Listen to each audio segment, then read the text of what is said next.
Tunjukkan dalilnya Bu, niat baru dimulai saat membasuh muka. Oke, akan saya jawab ya.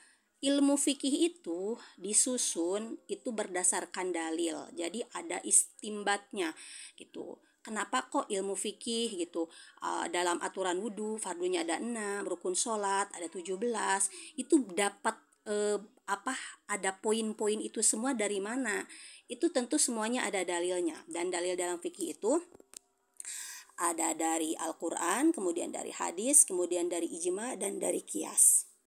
Nah, sekarang kita bahas fardunya wudhu yang ada 6 ini.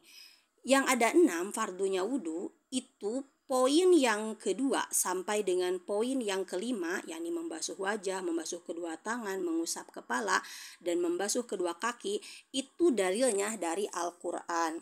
Nah, ini dalil ayatnya, ayat Al-Qurannya, dalilnya Surah Al-Maidah ayat 6. Di sini dijelaskan di sini.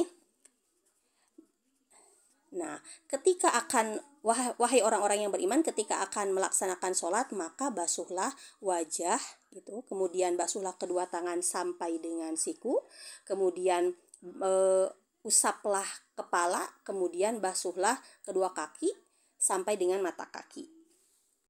Oke, sekarang masalah niat.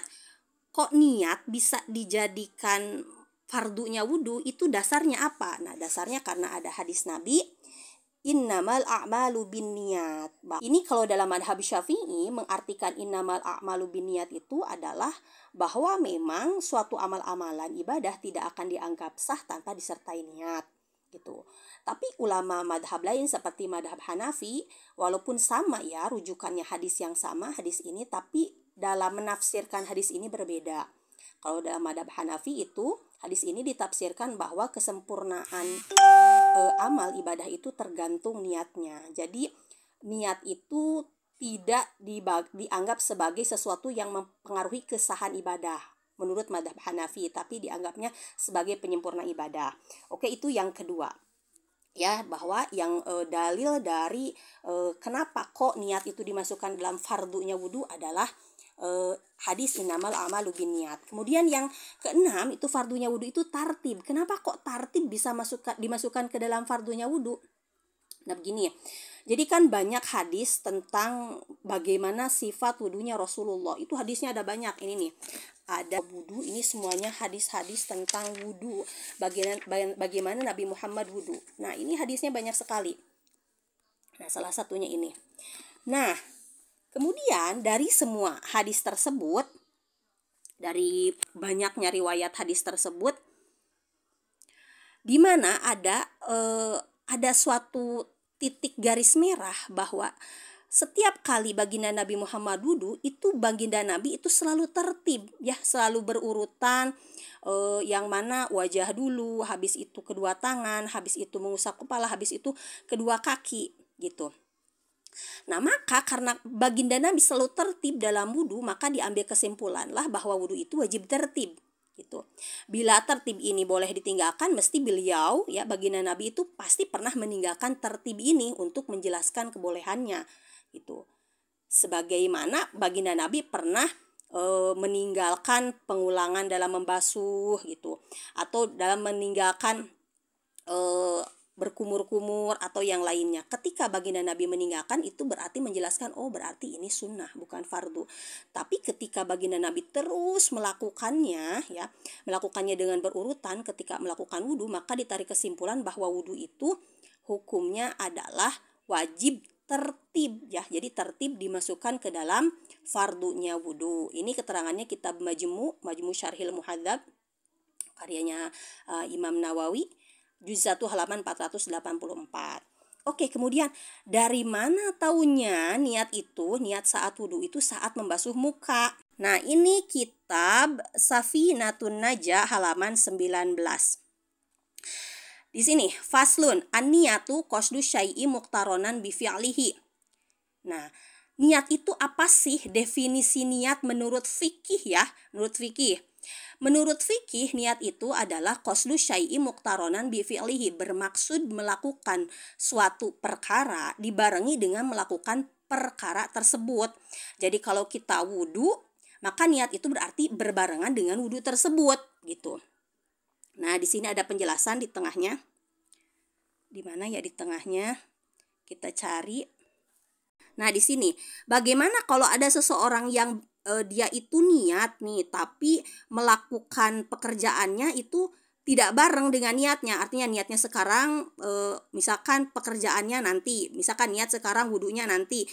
Itu tidak dinamakan dengan niat, tapi itu dinamakan dengan azman ya, bukan niat. Oke, jelas ya. Jadi secara fikih niat itu qasdu syai'i muqtaronan bi fi'lihi. Lalu di sini jelaskan wa mahalluha, tempatnya niat itu di mana? Tempatnya niat itu adalah di dalam hati. Wa talafudzu biha sunnatun, mengucapkan niat itu hukumnya sunnah. Lalu kapan waktunya niat saat wudu? Ya, waktunya adalah di sini. Wa waktuha, waktunya niat saat wudu adalah ingda gosli awali juz'in minal wajhi, saat membasuh ya satu juz dari wajah. Ini kitab Safinatun Najah. Sekali lagi ini penjelasan madhab Syafi'i ya. Sekarang kita beralih ke kitab ini Fathul Mu'in ya, I'anatul Thalibin. Ini sarahnya I'anatul Thalibin. Nah, di sini nih. Wajib ya, di sini wajib membarengkan niat ya. Kapan membarengkan niat itu? Ketika membasuh ya satu juz dari wajah. Gitu sama. Ini juga keterangannya masih kurang, keterangannya kita ambil kitab lain. Ini kitab Hifayatul Akhyar. Ini di sini. Faslun wa faraidul wudu'i sitatun aniyatu. Nah, lihat, ingda goslil wajhi, niatnya itu kapan? Ketika membasuh wajah. Gitu. Nah, di sini dijelaskan. Membasuh wajah itu adalah fardu yang kedua ya dari fardunya wudu, karena memang niat itu fardu yang pertama. Tapi membasuh wajah adalah rukun yang dohir, awal rukun yang dohir ya. Karena yang namanya niat kan gak kelihatan di dalam hati. Rukun yang dohir yang pertama itu ya membasuh wajah. Karena awalnya wudu adalah membasuh wajah, rukun yang dohirnya, maka niatnya itu dibarengkanlah dengan pertama kali air kena ke wajah. Itulah alasannya. Kalau dalam sholat kan, sholat itu pertama kali masuknya ketika takbiratul ihram. Karena sholat itu adalah aqwalun wa af'alun muftatahatun bitakbir ya. Yang diawali dengan takbir, berarti takbir ini adalah awal sholat. Maka niatnya sholat itu berarti ketika takbir ini, ketika takbiratul ihram. Begitu, itu kalau dalam sholat. Kalau dalam wudu ketika membasuh wajah gitu. Nah, ini tambah lagi nih, ini kitab Bajuri ya. Semuanya ini kitab madhab Syafi'i ya. Ini mensyarahi kitab Fathul Qorib. Di sini ya, halaman 47. Nah, sama di sini, niat itu ingda ghusli awali juz'in minal wajhi ya. Niat ketika wudu ya ketika membasuh bagian yang terkena pertama kali pada wajah gitu. Gitu.